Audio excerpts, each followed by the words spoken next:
Je peux remercier ta maman, la détermination de Bango.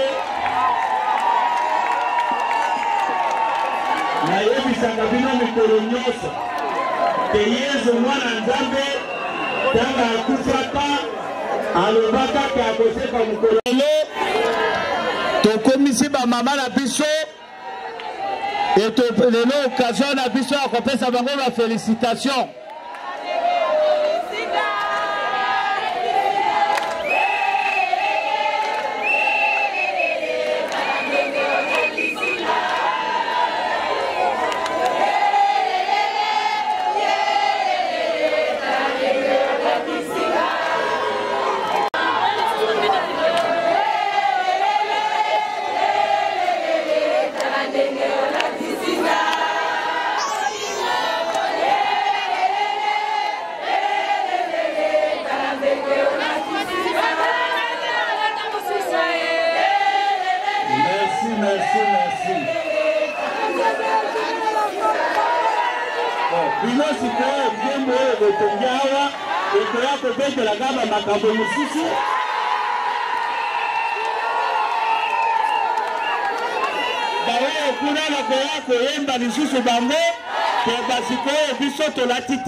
Rassemblement viva! Viva! Rassemblement viva! Viva! Rassemblement viva! Viva! Viva! Viva!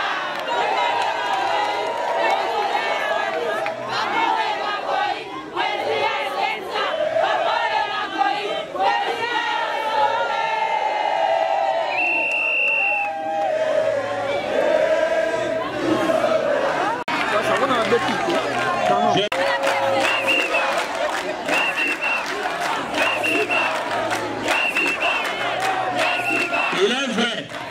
camarade, na latisi bino elamba ya nzoto te, mais na latisi bino elamba eza na kati ya motema na bino.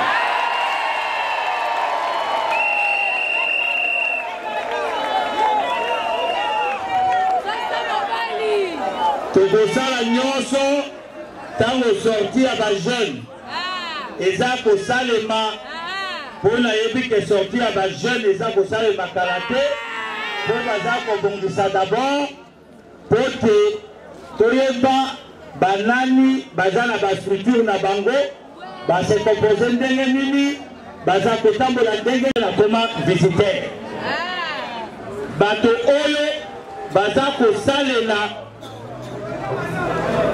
mouvement na biso bazali baoyo baza nsima na ngai à ma gauche à ma droite et à moto baoyo wana nde baza kosala misala nyonso oyo boza komona oyo.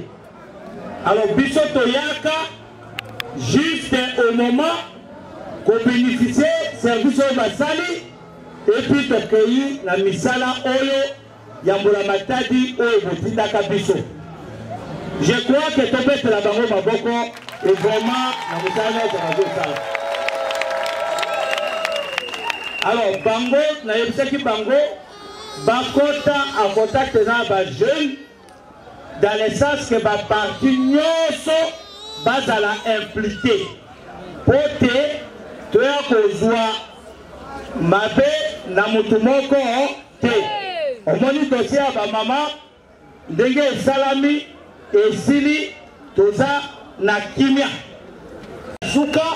Sincèrement nazalaki na kopanga, mais après je me suis rendu compte que naza fier ya basi oyo toza na bango awa.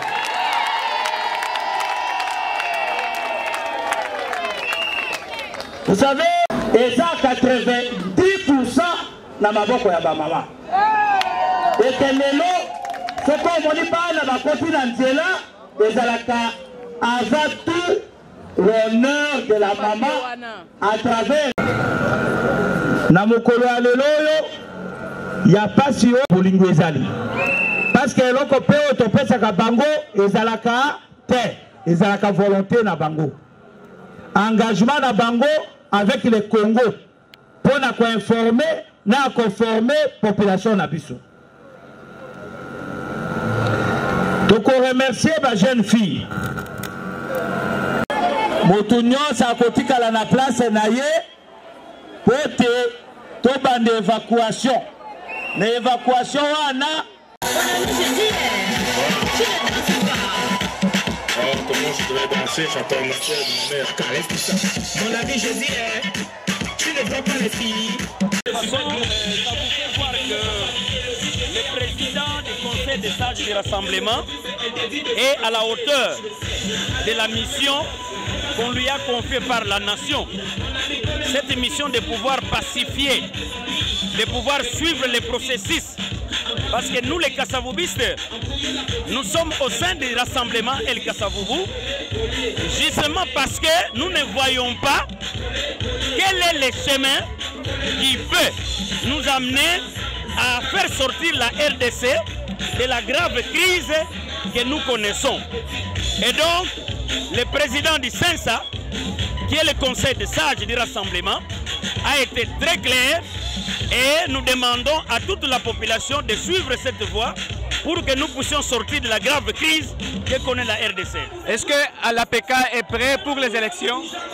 L'APK, parti des Kassavoubistes, est prêt pour les élections à travers les pays.